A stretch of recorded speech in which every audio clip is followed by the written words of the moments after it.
एकदा एक ताई आपल्या 5 वर्षाच्या मुलाला घेऊन एका लग्नाच्या कार्यक्रमाला जातात.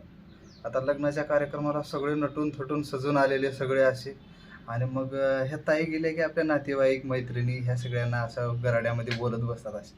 आणि मग बोलता बोलता ह्याचा 5 वर्षाचा मुलगा खेळता खेळता इकडून तिकडून येतो. आता हे ताई एकदम अशा रिच मैत्रिणीसोबत बोलत असलेले असतात. आणि ही येते आणि म्हणते, आई मला सुसू आली म्हणतो. आता सुसू आलं म्हणल्यावर मग ताईला टेन्शन आलं. ताईनं एक असा बाजूला घेतलं, एवढ्या मैत्रिणीच्या समोर माझी इज्जत काढला म्हणतो.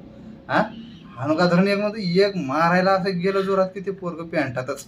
आता मग काय ताप झाला. मग आता ते मुलगा रडायला लागला. मग ताईने त्याला बाजूला घेऊन समजावलं, अरे असं 4 चौघामध्ये जमल्यावर डायरेक्ट असं म्हणायचं नसते सुसू आली म्हणून. काहीतरी का आपण एक काम करू, काहीतरी कोड ठेवू म्हणजे. मग तूच सांग म्हणलं. मग आता इथून पुढे जर तू आपण कुठे गेलो किंवा काय तुला नेहमी कधी आली आणि सुसूला जायचं असलं का तू म्हणायचं, मम्मी मला गाणं म्हणायचं. म्हणून झालं त्यांचं ठरलं. मग जेव्हा केव्हा ह्याला 1 नंबर आले तेव्हा हे जायचा, मम्मी मला गाणं म्हणायचं. मग मम्मी त्याला घेऊन जायची आणायची. आणि एकदा काय झालं, इमर्जन्सीमध्ये ते मम्मीला गावाला जायचं काम पडलं.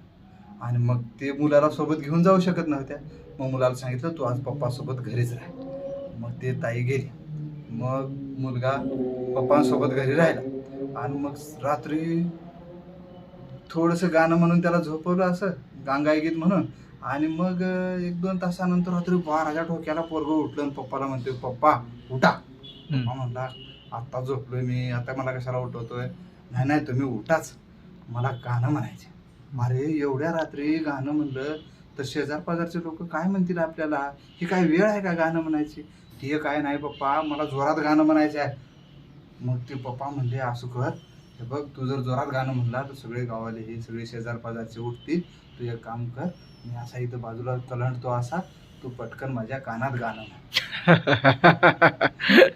बरोबर मग कार्यक्रम कानात करून